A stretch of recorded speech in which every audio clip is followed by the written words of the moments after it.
right, guys, welcome back to another edition of the Addictively Speaking podcast. I'm your host, James, and today my guest is Mitch Leff, or you might know him as Mitch Motivates. Um, he is the Chief Motivational Officer, speaker, and author. He has a book out currently, right? My Addiction, Yes, My sir. Superpower. There it is. So if you're interested, grab a copy, and we're just going to get into it with Mitch. And Mitch, tell the listeners and viewers who you are and what you're about. Grateful to be here, James. Honored. My name is Mitch Motivates. I've been sober and started this journey since 2006, so a long time ago.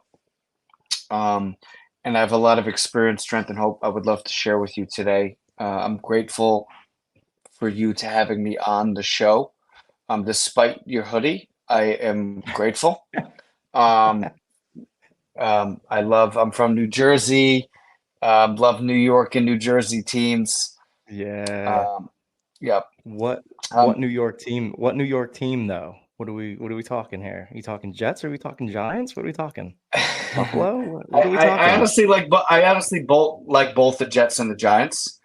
Okay. Knicks, diehard Devils fan. Yankees. I like the Mets too a little bit. There's no real rivalry there for the Mets. Or I like the Jets and the Giants. But my diehard sport is hockey. I'm a big Devils fan. Um, Nice. So yeah. So sports are amazing. It's something I've learned to love again in sobriety. I used to love it as a kid. Then Yeah. I was like Oh, not yeah. even interested, and now I'm Yeah. now I'm back again, and just rooting against Philly and any Philly team, and the New York Rangers, rooting for them to lose. Um, but I will give the 76ers props. They just did they bought 2,000 tickets for their recent home game. I think it could be tonight. It's game 6 of the series. When this comes out, we'll know who won. But they bought they try to buy out tickets so Knicks fans wouldn't buy tickets, and they gave it away to like Philly healthcare workers. Okay. They gave it away as a donation. I thought that was awesome. Total respect to the Philly ownership over there. That's cool. Nice. But anyway, I've been doing this since 2006. I want to take you back to high school. High Yeah. school, Mitch was a nerd. I played video games. I didn't go out to any parties. I, you know, I just was a good kid, but a nerd. I loved, you know, on a Friday night playing video games and like having sleepovers with other guys talking about you know, anime or like Final Fantasy. Like I was not anywhere near an addict. Um, Yeah. and then what happened is I tried alcohol for the first time. Nothing out of the blue. It like two other guys in my friend's basement, and his parents weren't home, and he was like, "My dad has some beer. Let's have some." So we drank, and I was like, "Man, this is good. This is good." And from that point on, I was a drinker, and I proceeded to, never really understood what normal or social drinking was. I drank to get drunk. I drank for the Yeah. not for the taste, but for the feeling, not for the taste, for Yeah. being, drunk outside yourself. And Yeah. I started stealing right away. I started stealing like wine bottles from family members or friends' parents. I started raiding my parents' liquor cabinet and getting like taking out liquor and like replacing it with water in the cabinet and then drinking, you know, um, having I've done friends' that. brother, yeah, yeah, having like brothers, friends' brothers buy liquor. I mean, you name it, I've done it. And That preceded my drinking. And pretty soon it was getting too much for me to continue up, but the alcohol because I was so young. I was like 16 years old at this point. And so I decided to start smoking weed. A Mm. friend that I was drinking with introduced me to weed, marijuana, pot, however you want to call it, and I started changing my lifestyle. So they say it's easier for me if you're under 21 to get weed because the drug dealer doesn't card, right? Alcohol, a liquor store will card. So like I Yeah. always could get weed. So I started smoking a lot of weed, and then I started changing my friend groups. I started smoking weed with younger people. I started making new friends who were smoking weed. I was like, this is cool. And before you know it, anytime I did anything, I would either drink or get high and do anything, family events, dinners, um, birthday parties. You know, pretty soon I would smoke weed like in the mornings to go to school. And I built my life around the using, and that was pretty quick. You know, meaning like I got rid of all the friends I had growing up, and I started making new friends, like younger groups of people, and I would Mm-hmm. smoke with like each group like 4 or 5 times a day. So once a day each group, but 4 or 5 times a day in general. And that was kind Right. of my life in high school. Like it picked up really quickly because I feel like I don't know, there was something in my brain just switched, and it was like, I like this. I like the feeling. I like the feeling of alcohol, but that was harder to get. I like the feeling of weed, like just keep going. And I always Mm-hmm. like was able to get out of any consequences. Like I remember, you know, I would smoke weed so much I like didn't get homework done or study for tests. So one time I like cheated on a paper, and then I got caught by the teacher. And then I remember I just like made an excuse to get out of it. Everything was an excuse. Pretty soon, one of the groups of people I would smoke with introduced me to cocaine. And that's what really caused my downfall. It was probably like junior year of high school, maybe senior year, like maybe the summer. It was Yeah. before senior year, some around that timeline. You know, I was like 16 years old, and as soon as I tried the coke, I was like, oh my god, this is amazing. And then it's like, forget the alcohol, forget the weed. I'm like doing coke, and I did it the same way. I would do it before school, during school. I wouldn't, you know, but the coke, it really, again, I started to change my lifestyle, but you know, it really became like a degenerate kind of lifestyle with the cocaine. Like I wouldn't be able to show up for things.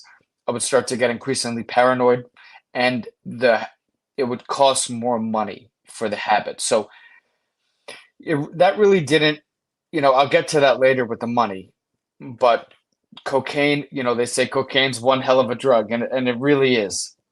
And I like was in this like daze of addiction where it didn't matter to me. I didn't think anything of it that I was doing cocaine in high school. So I started having consequences, as like I said, I started changing friend groups. Um, a big consequence that I could first think of was a friend of mine wrote an anonymous letter to my parents telling them that like who I was becoming, that I was like causing trouble.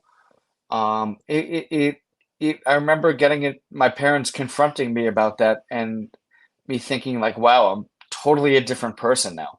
Like I'm starting to become a badass. You know, I went from like video game nerd to badass, and I kind of like almost embraced that lifestyle because like some random letter to my parents, like that wasn't that big of a deal. But I started embracing that lifestyle. People started like, you know, talking that like if you wanted cocaine, ask Mitch. Like that's who I was. Fast forward a little bit, I had got into college, and I'm graduating high school. By this time, like I'm doing coke multiple times a week. I'm smoking weed every day, and I'm drinking alcohol every time chance I get. I ended up getting arrested graduation night from high school. Um, and so Mm. the consequent, like everyone is celebrating. I'm handcuffed to a chair. That was the first time I got arrested. So it's like everyone is moving on with their lives, and I'm like stuck in this troublemaker phase. I'm getting arrested. I'm changing all my friends. Like this is who I'm becoming. I remember July 4th. Something stands out. The summer before I went to college, one of the guys who this guy was going to college with me. He kind of pulled me aside and was like, Mitch, I'm hearing that you're doing a lot of drugs. We know you got arrested. He's like, when we're at Indiana, we both got into Indiana University. He was like, Mitch, when we're both there next year, I think you should slow down a bit. You know, and I remember that because I wore that like a badge of honor. I was like, oh my God, look at this, you know? And it kind of added to like my troublemaker, like I got arrested, kind of like bad, all of a sudden I'm a badass kind of thing. And I really embraced it. And the arrest, it was a big deal, but it was like, you know, my life continued as normal because I was going away to college. So it's like, it wasn't like I basically got out of it. And I just like kept that up. Like And that's when like the lying, yeah, it started like to steamroll into this like addiction snowball, if you will. So fast forward again, I'm at Indiana University in Bloomington, Indiana. There is nothing around except farmland, and you know, you 45 minutes away from Indianapolis is a college town. And man, I went downhill so quickly when I was alone at college. Like I didn't have the support system or the money of living at home with my parents, and I was alone. Yeah. So I just kept up that like degenerate cocaine lifestyle. All the money I had went to coke. I had multiple dealers. Before you know it, I had people coming after me because I owed them money. Then I started to pull like different type of money scams, like selling clothes, selling books, like at the college bookstore. I started stealing at this point, and my life was revolving around waking up and doing cocaine. So I was like, at that point, like I would pretty quickly in a couple of years turn into a drug addict. I would wear these slippers around campus, and they were like, I didn't shower that much, like every couple days. The only reason I showered was to clear out my nose so I could do more drugs. And so they knew me as like this like guy that like I didn't really eat because the coke doesn't it kills your appetite suppressant. So I was skinny, I didn't shower, and I smelled. I didn't really brush my teeth, and I wore these like slippers around, and that's who people know me as. I would smoke cigarettes, and at one point I couldn't even afford cigarettes, so I would walk around to like cigarette butt holders and take the cigarette out and smoke like two puffs, and that was me smoking a pack of cigarettes. I heard that before in a fast forward like many years. I heard that before from someone else who was sober, that like he had a bag and he would collect cigarette butts and smoke the, like one or two puffs, and that was him smoking a pack of cigarettes. And I was like, dude, that is me, you know. I've And I've seen people it do that. I've seen people walk around yeah, like and just pick up. They see somebody drop it on the ground and they'll pick it straight up right after they're done. yeah, And they're yeah. like, "Oh, I'll smoke the rest of that." Yeah, I mean, it's crazy. Like I was spending hundreds of dollars a day on cocaine, but I couldn't afford a pack of cigarettes, and I was comfortable with that. Like that just adds to like the degenerate like lifestyle of like Yeah. not taking care of myself, and the only thing that mattered was the coke. Because I literally I woke up, I was like, how could I get money to get high today? That was my life, and I didn't shower, didn't eat, didn't take care of myself. My roommate had moved out at the time, so I had my dorm room to myself. It was bad. And pretty soon I was like running out of money, and I needed to figure some stuff out. I mean, during this time, it was like some crazy stories that like stick out during this time. We went to Indianapolis from Bloomington to get some cocaine, and we were paranoid about driving back with it. So we took a deodorant stick, we lifted up the deodorant, and we put the baggie inside the thing, and then we put the deodorant back on, screwed it in, and it was like a white antiperspirant. So when we Hmm. get back to the dorm, I remember clearly I'm opening it, and the baggie broke. And then here I am on my hands and knees on the floor snorting deodorant like off the floor because I couldn't waste the baggie. I'm like putting like numbing it, putting it on my mouth, but it's deodorant, right? Because it was all mixed together. But I was like, I don't give a like I need like fiending, right? And that's who I was. Another story was I went I went away for like winter break, and I come back to school, and the kids from the dorm pulled me in a room, and they were looking up rehabs in Indiana because they were like, Mitch, you have a problem, dude. Like you're a degenerate cocaine addict. Like you need help. But like I was like, whatever. And like a week later, I remember selling them my laptop computer that I just got brand new because that was the next thing to get money, selling the laptop. And I remember actually sold the laptop twice. I sold the laptop to a guy. He gave me money. Then I told him I needed to get it fixed, and then I would give it to him. Like lying was just like what I did. Hmm. And then I owed my drug dealer money, so I just said that to him. He gave me the money. I owed money to a drug dealer, so I gave the drug dealer the computer. And then I took his money to buy drugs from another drug dealer. Like it was insanity. Jeez. So my bottom half, like I have many more stories, but like I want to get to the bottom, and I want to get to my Yeah, recovery, and then I want to get to absolutely. the book. So my bottom happened April of my freshman year. I went back to Jersey for a family event. I ended up running away from home. While I was in New Jersey, I had access to my parents' credit cards. I would use those to buy, I would steal them. I would buy gift cards for like American Express or like a mall, and I would use the Yeah. gift cards to buy drugs. It would be I would be like 80 cents on the dollar. Like he would give me like $40 worth of drugs for like a $50 gift card. But still, that's what I would do. And they didn't ask for ID back then, so I basically had like an unlimited supply of like gift cards, and it was crazy. I was home for a whole weekend and I couldn't face my parents, so I ended up running away. I slept at my drug dealer's house. My drug dealer said I needed to go to rehab because what I was doing was crazy. So at that point, I had no safe space, and my drug dealer wouldn't even let me stay with him. I was such a good customer, you know. This guy Gary, I'll never forget this guy. So I ended up running away to some motel room, and Sunday rolls around. I'm up for like 72 hours on a bender. I'm like having a moment that I literally the jig is up because at this point I ran away from home. I was out of money. I didn't know what to do. My parents ended up filing a missing persons report because I ran away and didn't tell them where I was going, like the back of a milk carton, like missing person. And I hear a knock on the door. All of a sudden, it's like 5 police officers at the motel room. By that time, I did all the drugs, and they come. I start crying. I was like, guys, I need help. Thank God, like embrace them. I was like, thank God you're here. I need help. They took me to a hospital because that's where you take a missing person. And my parents came, my family came, and a week later I was in rehab. It was like that. I was like, I need help. I can't stop using drugs. I was crying. I had IVs on my arm, missing person, ended up in the hospital. And I said I needed help, and they found a rehab for me to go to. And a week later, I was in treatment. And that starts my recovery, James. And I would want to talk about that. If you have any questions about my using, I would love to answer more. Um, it seems like it all happened so quick. Like for Yeah, you, it was like instantaneous. Like you yeah. found one thing, went straight to the next thing.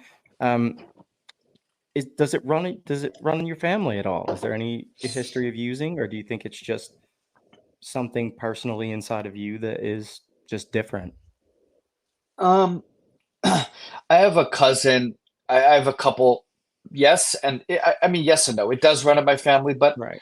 let's be honest. Nowadays, thank God people are talking about this more and more. But almost every other family has someone that they know that's in recovery for something: eating, Yeah. sex, substance abuse, alcohol, drugs, whatever. So yeah, I mean, but like, I just think that this is something that I was just born with, and I believe this is between my ears, mental, and the Yeah. drugs and the alcohol just turned a switch.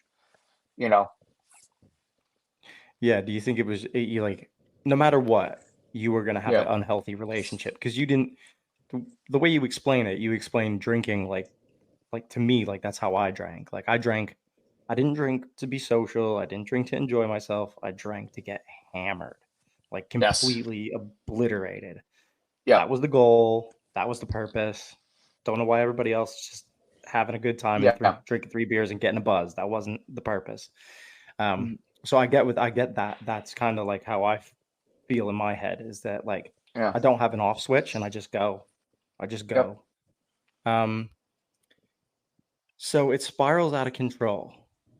yeah, Was there any and then point was there any point go ahead. in all of that where you thought like this might be a problem, or because it Yeah, I mean, consumed you so yeah, fast, did you just like yeah. not I have a remember the chance? period of time, yeah, the period of time when I was in college and my roommate had moved out because I was like, he thought I was disgusting and like a safety risk. So the period where my roommate moved out, he requested a transfer to another room. Between there, maybe it was like 6 months, October to like April. Like that period of time was very much like I knew I had an issue and I couldn't stop. I remember looking up maybe going to the army, and I looked up transferring to a college in Florida. I remember saying maybe that will solve my problem. It's too cold in Indiana. Or maybe I should just go to the army I literally thought about enlisting in the army, and that would like a fresh reset. Maybe that, you know what I mean? So I knew, and I just didn't have the tools yet to stop. Um, and I did something big. I ran away, and then they found me, and then I went, and then we were lucky because we trusted the experts. I went to one addiction psychiatrist. He told me to go to this place. He heard of this place. I said okay. A week later, I went. And I love to talk about my recovery and how I Yeah. ended up writing a book and what I do now. Yeah, let's talk Uh, about it. Let's talk about your recovery, how it started. yeah, yeah, What were your steps? What were you doing? What was that like? yeah. So I went to treatment in Pennsylvania. Um, I went to 28 days in Wernersville, Pennsylvania. A great treatment center, and I thought I was going to leave after the first month. They were very much including the family.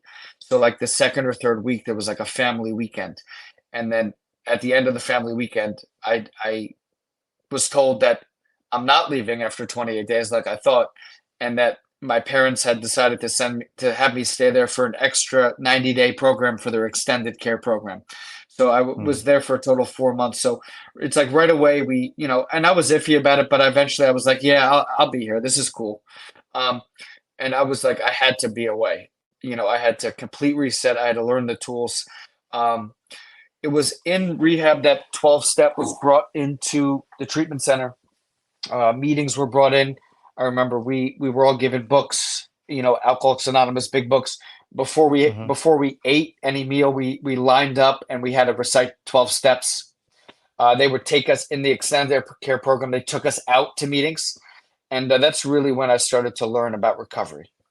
But I was still in a treatment center, so it wasn't like they recommended when I was done with that I go to a sober living, a halfway house in the Poconos, and that's really Hmm. when I started living as life as a sober man.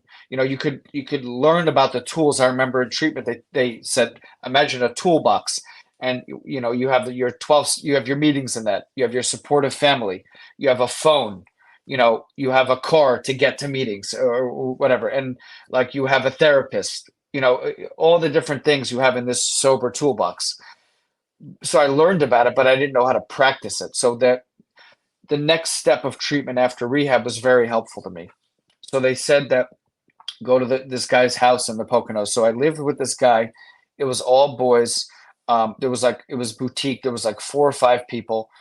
It's where I went back to school. I failed out of school when I was using, and I excelled when I was sober. So I went to community college. Took some classes. I got a job. I got a job as a waiter where I learned to show up and I learned to, make money for myself. Very useful. I started volunteering and we were helping the community. I started, paying some of my own bills. He took me to get a phone and I paid the phone bill. I would send money home to my parents to start repaying them back for all the stuff I put them through and all the money so he said, I want you to go to a certain number of meetings a week. I want you to do fellowship. So go eat with guys after the meeting. Go meet some of the guys that are young and sober. And I started developing the community. I started working with a sponsor, and he incentivized me. He's like, you'll be able to have your car up here when you work get up to step 3 with the sponsor.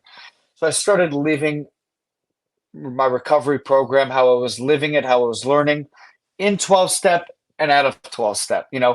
12 step recovery program is working the steps, is a sponsor, is having friends that are sober. But my recovery program extends way beyond that. It's, learning how to work and be a worker among workers, learning how to go to school and getting a degree. This is part of my recovery. Like, this is what I've learned, and it's taken many years to learn how valuable that was at that point. But I was really learning about how to be in recovery, because being in recovery is contributing to society. It's not getting sober and then moving to a remote island and just not drinking, you know? Yeah. So this is what I was doing. And then, I to speed up how I made it to where I am now, I left the halfway house and moved in with guys from the halfway house. I lived in the Pennsylvania for a year and a half total. 2 different apartments after the halfway house. I found out that Rutgers University had a program for students in recovery. So I eventually made the move from Pennsylvania to Rutgers. and I Mm-hmm. was in their program, and they had like a sober dorm for students in recovery. So that was awesome. So I was like living around people in recovery. And then I was there for 3 years. I got to study abroad in Italy. I got to graduate college, all sober. And then I moved to New York City because of a job, like where I wanted to get a job.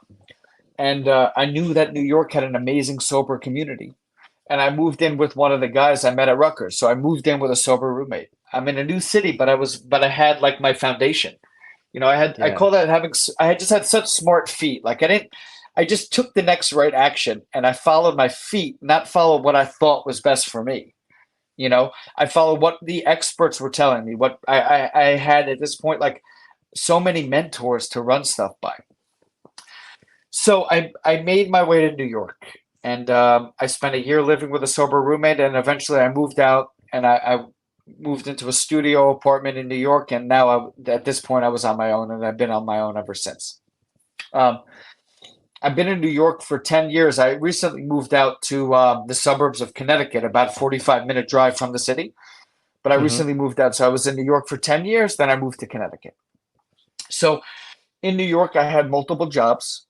Um, I started working in PR for like some random office. Then eventually I started working in recovery for a recovery company where we specialized in sober livings and other recovery services.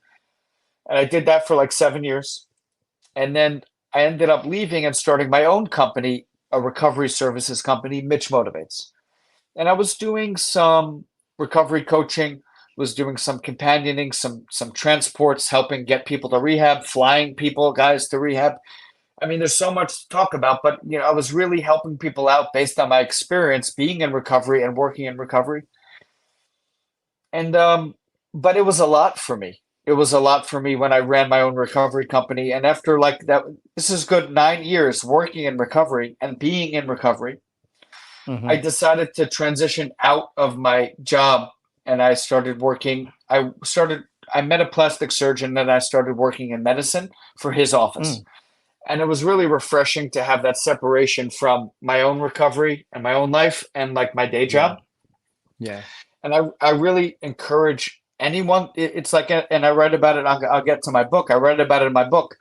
There's pluses and minuses for working in recovery. Like it's good if you work for a rehab. If you work for what I did, a recovery company, it's good to be reminded of it. But and to every patient that we had was like me years before, and I could see Mm. myself in everyone. But like after a while, it's like I need a break. Like recovery is my bridge back to life. So I'm like happy today that I have a job that's not in a sober environment. Like I work around people that drink, that do drugs. I'm a normal place, right? Normal life, Yeah. and I really take that worker among workers to heart because like I'm able to excel at my job because I'm able to show up, suit up, show up early, work extra hard because I have a program to fall back on and it's just really refreshing today.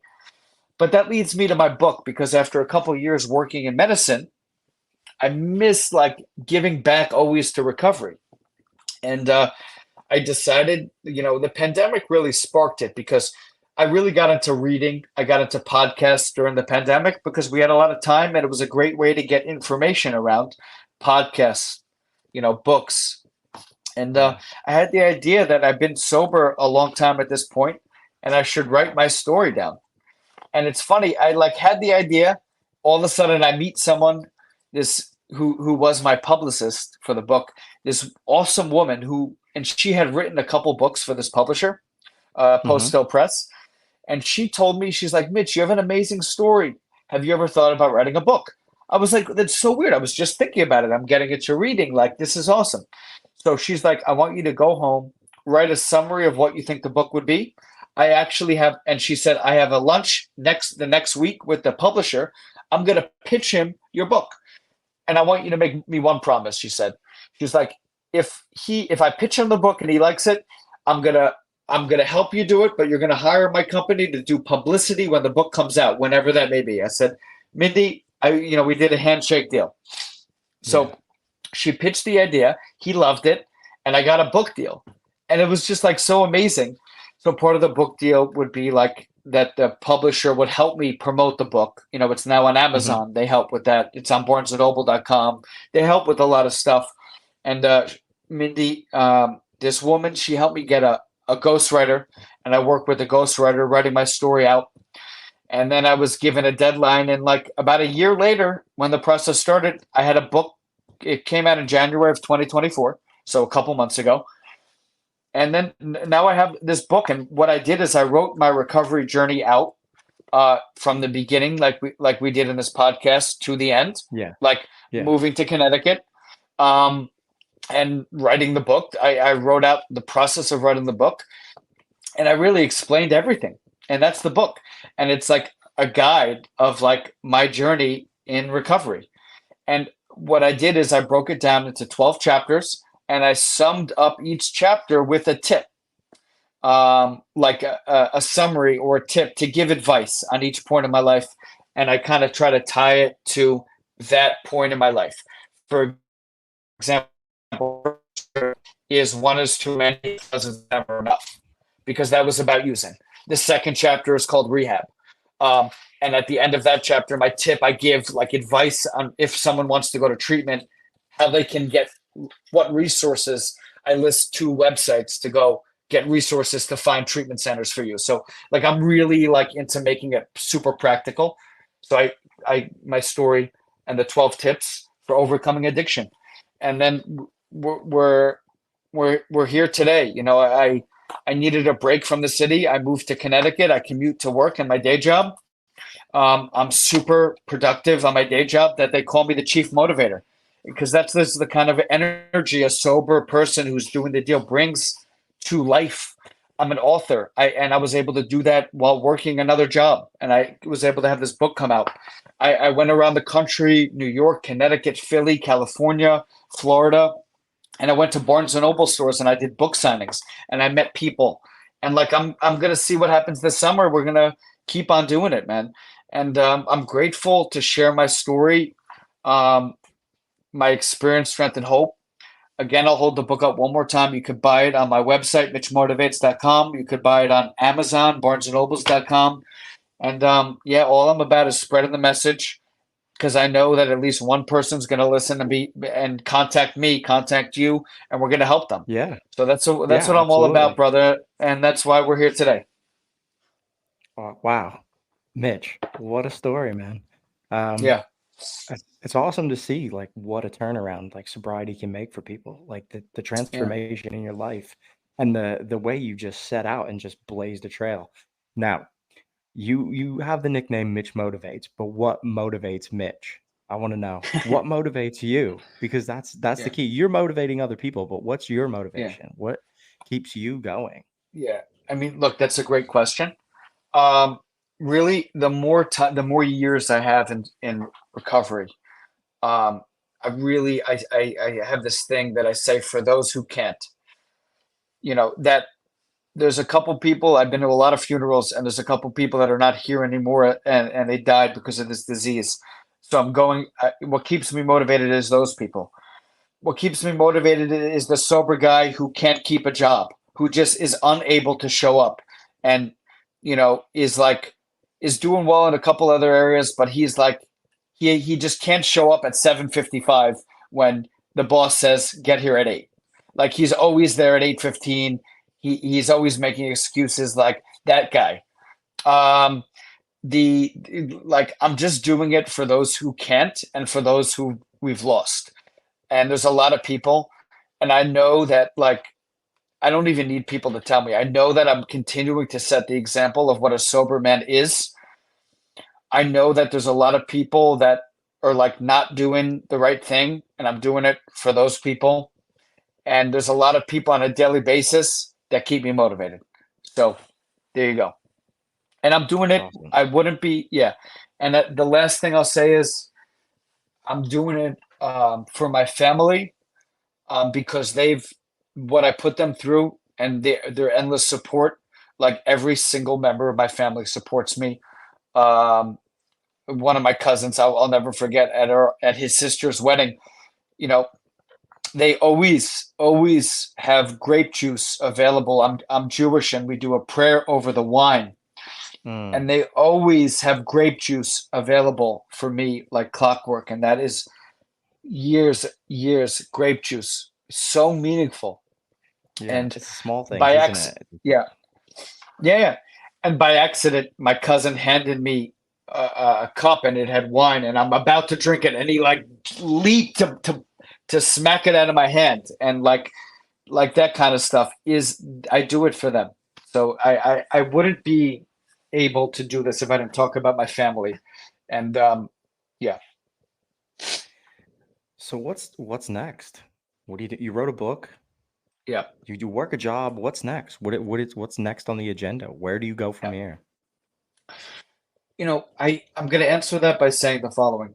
What how I do I was learned in my program of recovery, faith without works is dead. I was learned that I wake up, and every day I ask God to keep me sober, but then I have to take the actions in order to do it. And I was learned that I show up and let God handle the results, that we're not in the results business. So what's next is I'm going to keep on doing the next right thing. I love podcasts. Maybe I'll start a podcast. I would love to be on more podcasts and spread the message. I'm an author. I'm going to see how the book goes. Like, maybe this turns into something. Maybe someone sees my book and they hire me to be a speaker. My one of my friends is the head of. Here's an example of showing up and letting God handle the results and doing the next right thing. And faith without works is dead. My friend Molly is the head of HR for a big company. They do jewelry. They make jewelry. Hmm. And when my book came out, Molly bought 100 books, and she is going to distribute a couple books to each one of her stores around the country.